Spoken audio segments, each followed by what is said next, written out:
안녕하십니까. 이병기 선교사입니다. 조종사 출신 선교사가 전하는 예수님 이야기 8월 세 번째 주일 말씀입니다. 오늘 말씀 나눌 내용의 제목은 누가 더 천국에 적합한가요? 이렇게 정했는데요. 원래 제 생각에는 장로와 창녀 중에서 누가 더 천국에 적합한가요? 이렇게 하고 싶은데요. 장로님들이 화를 내실 것 같아서 제목을 애매하게 줄였습니다. 성경 말씀은 예수님이 대제사장과 백성들의 지도층, 즉 장로들에게 하시는 말씀입니다. 마태복음 21장 31절 후반부, 예수께서 그들에게 이르시되 내가 진실로 너에게 이르노니 세리들과 창녀들이 너희 대제사장들과 백성들의 장로들보다 먼저 하나님의 나라에 들어가리라. 그러니까 예수님 말씀은 유대 사회의 지도층 사람들보다 창녀들이 더 천국에 적합하다는 말씀입니다. 이 말씀은 예수님 말씀이니까 동의가 안 되시는 분은 저에게 항의하시면 곤란하고 예수님께 항의하시기 바랍니다. 지난번에 한번 그때도 성경 말씀 그대로 전했더니 저에게 강하게 항의하시는 장로님이 계셨는데요. 아주 곤혹스러웠습니다. 아무튼 한 번은 예수님이 성전에서 복음을 전하고 있었습니다.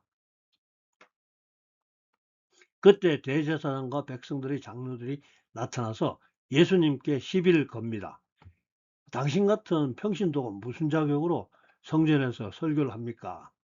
예수님이 자기들 스스로를 거룩하고 가르칠 자격이 있다고 믿는 그들에게 이런 말씀을 들려주십니다. 한 아버지가 자기 두 아들에게 너희 둘 다 지금 포도가수원에 가서 가지치기를 좀 하거라 이렇게 말을 합니다. 예수님 말씀입니다. 큰아들이 가겠다고 말해놓고 가지 않았는데 작은 아들이 못 가겠다고 말해놓고 마음에 걸려 과수원에 가서 일을 했다면 누가 정말 아버지의 뜻을 더 존중하는 것이냐 이런 질문을 던졌고요. 모든 사람들이 작은 아들이 더 아버지를 존중하는 것이라고 대답을 하자 그때 예수님 말씀입니다. 예수께서 그들에게 이르시되 내가 진실로 너에게 이르노니 세리들과 창녀들이 너희보다 먼저 하나님의 나라에 들어가리라. 이어지는 성경 구절이 세례 요한이 의의 길로 너에게 왔거늘 너희는 그를 믿지 아니하였으되 세리와 창녀는 믿었으며 너희는 이것을 보고도 끝내 뉘우쳐 믿지 아니하였도다. 예수님 말씀 가운데 당시 사람들에게 가장 충격적인 말씀이 있었다면 바로 이 말씀일 것 같습니다. 세리들과 창녀들이 대제사장과 장로들보다 먼저 하나님 나라에 들어간다. 오늘날 버전으로 말하면은 교회를 오래 다닌 중직자들이나 목회자보다 오히려 아직 술, 담배도 끊지 못한다고 손가락질 받던 초신자가 먼저 천국에 들어갈 수 있다. 말과 같지 않겠습니까? 이 말씀을 들었던 사람들은 당시 대제사장들과 장로들이었습니다. 평생 성경 읽고 기도하고 예배드리던 종교적인 사람들이었습니다.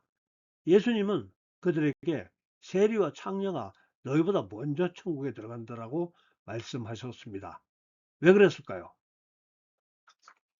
자, 세리와 창녀는 당시 가장 악한 사람을 대표하는 직종의 사람들이었습니다.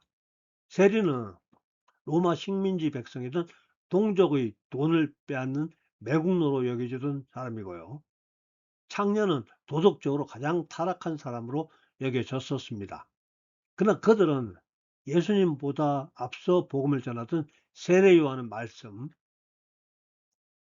회개하라 천국이 가까이 왔느니라 이 말씀을 듣고 회개가 되었습니다. 왜냐하면 창녀와 세리는 자신들이 죄인인 것을 금방 깨닫게 되고 회개할 마음이 생겼기 때문입니다.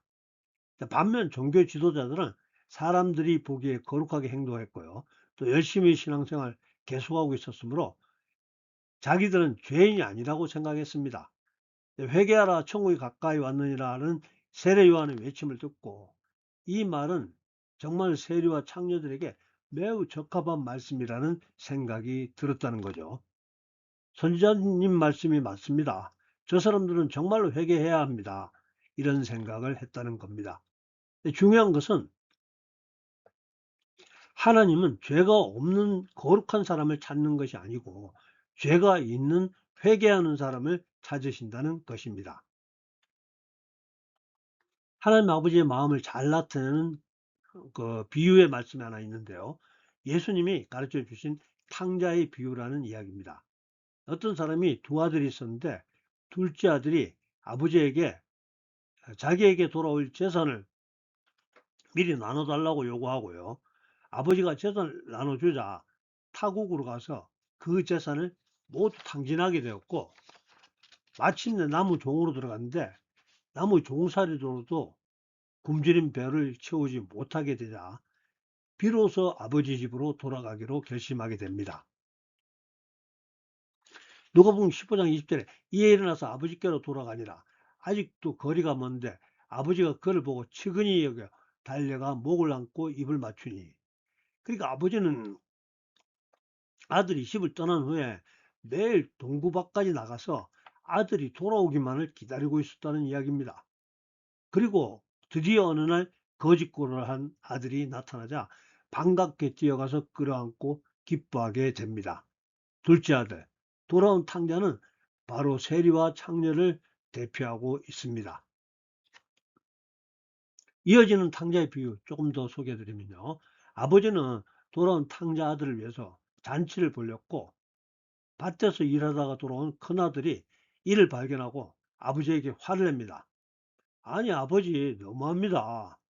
누가복음 15장 29절에서 33절, 내가 여러 해 아버지를 섬겨 명을 어김이었거늘 내게는 염소 새끼라도 주어 나와 내 벗으로 즐기게 하신 일이 없더니 아버지의 살림을 창녀들과 함께 삼켜버린 이 아들이 돌아오매 이를 위하여 살찐 송아지를 잡으셨나이다. 자, 여기서 큰아들은 오랫동안 교회에서 신앙생활 잘해오신 중직자들이나 목회자들의 생각을 대신할 수 있을 것 같습니다. 아버지의 답변입니다. 아버지가 이르되 예 너는 항상 나와 함께 있으니 내 것이 다 내 것이로되 이 내 동생은 죽었다가 다시 살아났으며 내가 잃었다가 얻었기로 우리가 즐거워하고 기뻐하는 것이 마땅하다 하니라. 자, 그러니까 교회 중직자들이나 목회자들은 아직 성품이 개선되지 못한 초신자들을 아버지의 시각으로 바라볼 필요가 있다는 겁니다. 자, 오늘 이 이야기는 하늘 아버지의 마음을 우리에게 가르쳐 주시는 말씀이라고 생각하면 좋을 것 같습니다. 저는 솔직하게 이 이야기에서 아버지 마음보다는 큰아들 마음에 공감이 많이 됩니다. 그러니까 저는 아직 배우고 고쳐야 할 부분이 참 많은 부족한 설교자입니다. 여러분에게 죄송합니다. 제가 아버지라면 재산을 탕진하고 돌아온 탕자를 먼저 큰아들이 보는 가운데 크게 야단치고 그리고 잔치를 열었으면 어땠을까 하는 생각이 드는데요. 그러나 성경 말씀은 우리가 공감하든지 안 하든지 상관없이 하늘 아버지의 마음을 소개하는 거고요.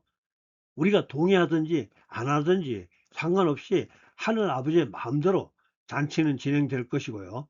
큰아들은 그 잔치에 참여하든지 아니면 화를 내면서 자기 방으로 들어가 버리든지 자기가 선택할 수 있다는 겁니다. 저는 완전히 공감되지는 않지만 그냥 아버지 잔치에 참여하겠습니다. 여러분들도 기쁘게 하늘아버지의 이런 잔치에 참여할 수 있기를 축복합니다. 이 비유를 통해서 예수님은 교회에서 오랜 세월 신앙생활을 하고 있는 중직자들이나 목회자들에게 이런 질문을 하고 계신다고 생각해야 합니다. 너희들이 진정 죄가 별로 없는 의로운 자인가? 너희들이 진정 하나님의 말씀과 뜻을 잘 깨닫고 지킨 자들인가?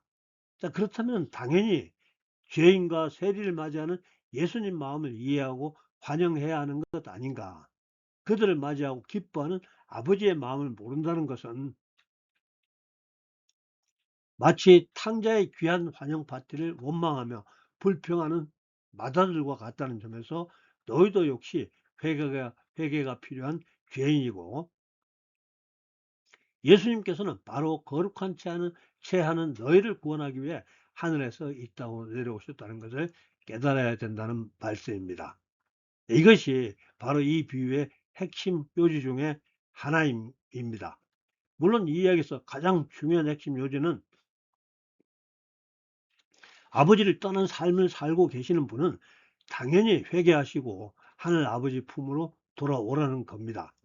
교회에 돌아와서 신앙생활 열심히 하시라는 말씀입니다. 사랑하는 성도 여러분, 만일 이 비유가 세리와 창녀들도 죄인, 바리새인과 서기관 대제사장들과 장로들도 다 죄인, 이 정도로 끝난다면 이 비유가 다른 예화나 우화들과 별반 차이가 없을 것입니다. 그러나 이 비유가 특별한 것은 하나님의 깊은 마음을 우리에게 계시해 주시는 것이기 때문입니다. 특별히 우리가 오해하는, 아니 우리와 생각이 다른 하나님의 깊은 마음, 하나님께서는 과연 어떤 분이신가를 계시해 주신다는 점에서 그 의미가 매우 특별합니다. 과연 이 땅에 친히 내려오신 하나님은, 즉 예수님은 어떤 분이신가요? 당연히 우리를 죄에서 구원하시기 위해 오신 하나님이심이 맞습니다. 그리고 특별히 나를 보내신 이의 뜻은 내게 주신 자 중에 내가 하나도 잃어버리지 아니하고 마지막 날에 다시 살리는 이것이니라.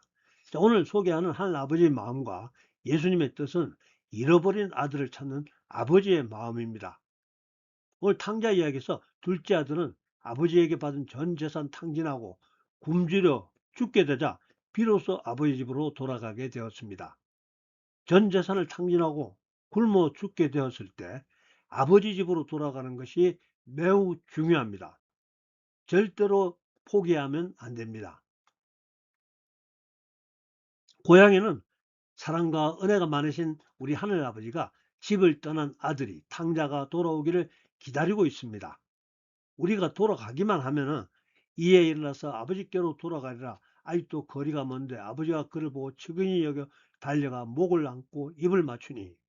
그러니까 아버지는 아들이 집을 떠난 후 매일 동구 밖까지 나가서 아들이 돌아오기만을 기다리고 있었다는 이야기입니다.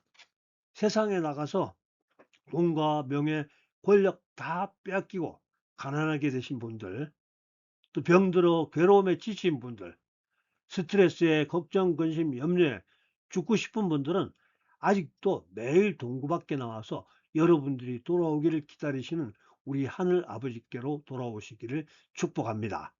우리 하늘 아버지는 회개하고 돌아오는 아들을 무한정 용서하시고 환영해 주시는 좋으신 분이십니다. 또 교회에서 오랫동안 신앙생활 열심히 해오신 중직자분들, 또 목회자분들, 여러분들이 거룩함과 착함에만 너무 만족하시지 말고 매일 동구밖에서 집 떠난 막내를 기다리는 하늘 아버지 마음도 좀 헤아려 주시기를 기대합니다.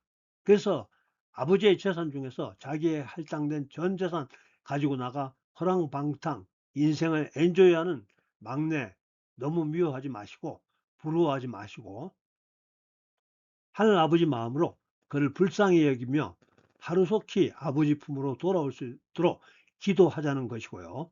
가능하면 여기저기 찾아다니며 수소문하고 전단지도 뿌리고 방송도 내보내고 해서 동생이 속히 아버지께 돌아와 우리 하늘 아버지 마음을 기쁘게 해 드리자는 말씀입니다. 즉 세상으로 나가서 예수님 마음을 전하자는 겁니다. 복음을 전하자는 이야기입니다.